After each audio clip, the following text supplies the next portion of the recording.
विपस्साना, जो कि भारत की सबसे प्राचीन ध्यान विधियों में से एक है, का इतिहास और जन्म बहुत ही महत्वपूर्ण है। इसका अर्थ है चीजों को उनके वास्तविक रूप में देखना। विपस्साना के जन्म और पुनर्जन्म की कहानी को हम 3 मुख्य भागों में समझ सकते हैं। 1. भगवान बुद्ध द्वारा खोज। विपस्साना विधि की खोज आज से लगभग 2500 साल पहले गौतम बुद्ध ने की थी।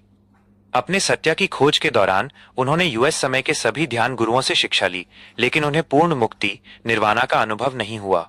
फिर उन्होंने अपने ही शरीर और मन के भीतर होने वाली संवेदनाओं सेंसेशंस का निरीक्षण करना शुरू किया। इसी निरीक्षण के द्वारा उन्हें आत्मा निरीक्षण की इस विधि का ज्ञान हुआ, जिसे उन्होंने विपस्साना कहा। इस विधि से उन्हें बोधि एनलाइटनमेंट प्राप्त हुई। 2. भारत से विलुप्त होना और म्यांमार में संरक्षण। बुद्ध के बाद सदियों तक ये विधि भारत में रही, लेकिन समय के साथ ये अपने मूल रूप में यहां से विलुप्त लॉस्ट हो गई।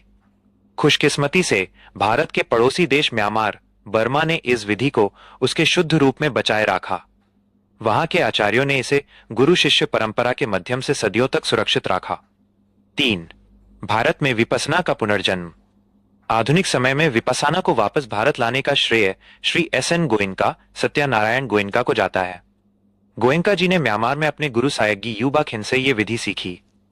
1969 में वे इसे वापस भारत लेकर आए और उन्होंने पहला शिविर कैंप लगाया। आज ये विधि पूरी दुनिया में बिना किसी भेदभाव, धर्म या जाति के सिखाई जाती है। इसका मूल सिद्धांत: विपस्साना का जन्म किसी धार्मिक कर्मकांड से नहीं, बल्कि मनोविज्ञान और विज्ञान, science of mind and matter से हुआ है। इसका मुख्य उद्देश्य मन को निर्मल करना और दुखों से मुक्ति पाना है।